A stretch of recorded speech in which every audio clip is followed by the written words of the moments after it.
So here what I'm going to do is that I'm going to store the order ID in the session, or we can pass it, but I think in the session would be better. I'm going to say session and then order underscore ID is equal to order ID. And then in the payment here, we need to do what we need to do is that in case the user came from the order details, we can say PHP and then order ID would be equal to post order ID.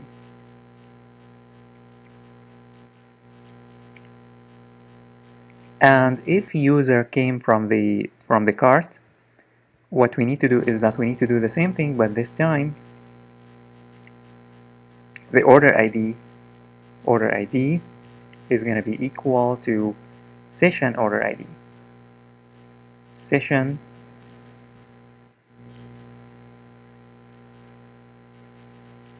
order ID.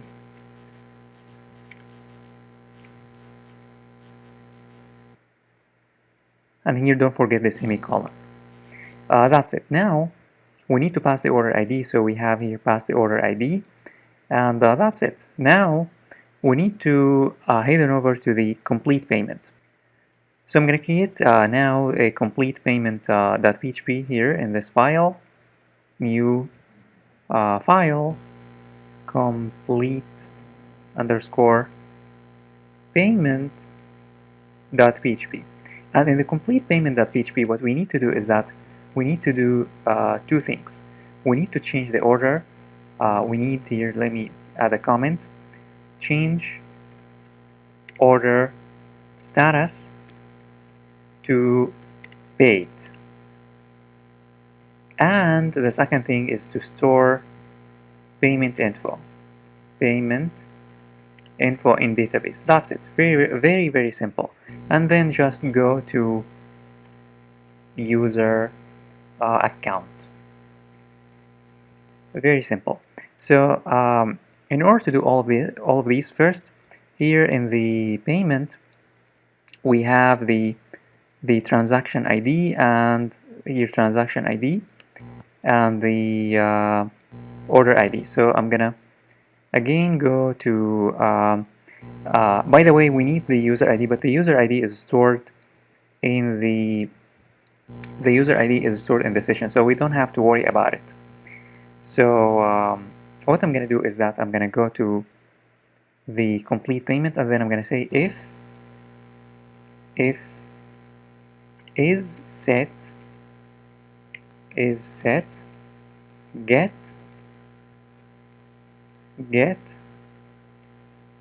and then transaction ID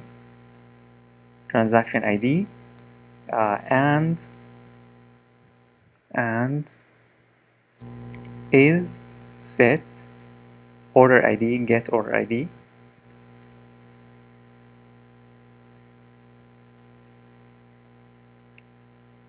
order ID. Then we need here to complete and do everything. So here let me add the comments inside this if statement here, and then here, and then here. Let me remove these and also remove it from here. So the first thing that we need to do is that we need to change the order status. So to change the order status, we need to access the orders table.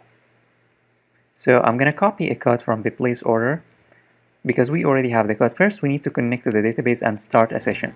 So I'm going to copy these two, and then I'm going to paste it at the top here. We need to say session start and include connection. And then we need to update. So to update,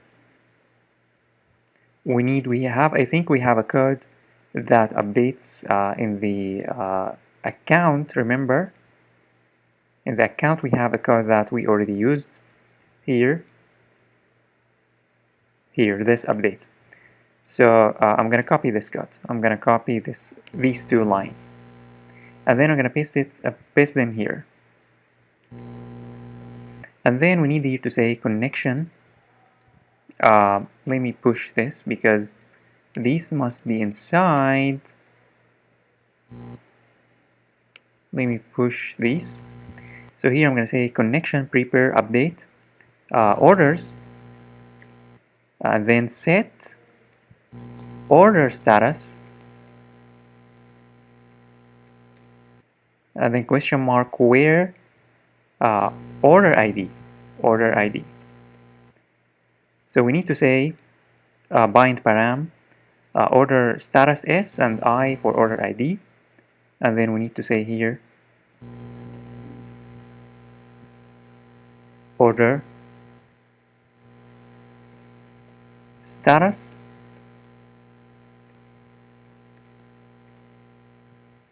and order ID.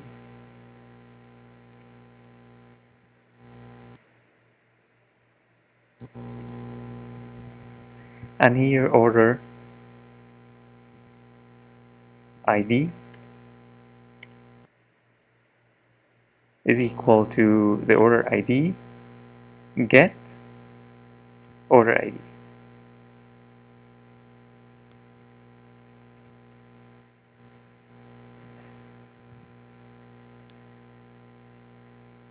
And the order status, order underscore status is going to be equal to paid. At this point, it has been paid. And the transaction, we also need to say transaction ID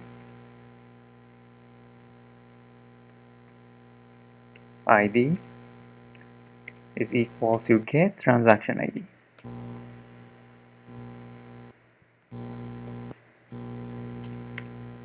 And here we update this, and then we need to say execute here, stmt execute.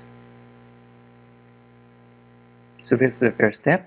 The second step is that we need to store the payment info. So to store in the payment info, we need to say stmt and then stmt1 now, another statement, and then we need to say con and then prepare and then insert. But instead of creating this code from scratch, let me get a code from here. So here we have this insert. So let me get, I think this is shorter, so I'm going to get this one. I'm going to get this one, and then I'm going to paste it here in the complete payment. And then here I'm going to say statement 1. So stmt1 is equal to connection prepare insert into payments. And then what we want to insert is that we want to insert the order ID, order underscore ID, and we need to insert the order status, the user ID, and the transaction ID.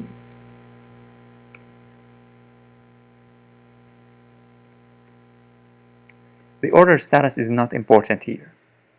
The order status is not important, but the user ID is very important. The order ID is also very important. The transaction ID is also important. We don't need this. We don't need any of these. And we don't need the order status because payments, it means that obviously we aren't storing something that hasn't been paid. We are storing only payments. So I'm going to say here 3 question marks. We need the order ID, the user ID, and the transaction ID. And then here we need to say statement 1 and then bind param. We need to bind the I. And we need to bind order ID and user ID, which doesn't exist. Let me create it. And transaction ID. And we need to remove all of these things. So we need to get the user ID. Where's the user ID? The user ID is in the session. So I'm going to say user ID is equal to session. User ID.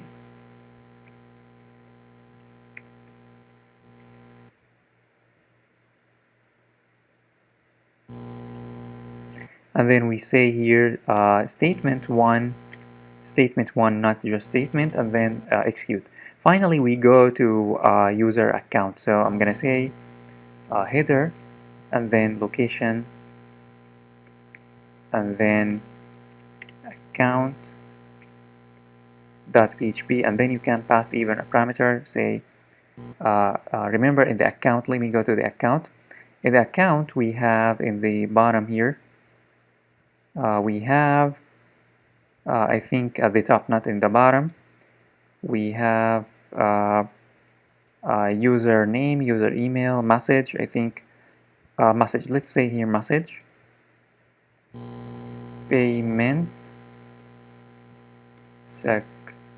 successful is equal to, or payment message, I'm going to say payment message is equal to paid successfully. Thanks for your payment. Thanks for your shopping with us. And that's it. Now we need to create the payments table in order to be able to continue. And else we need to exit this page and take the user to header, and then location index.php, and then exit.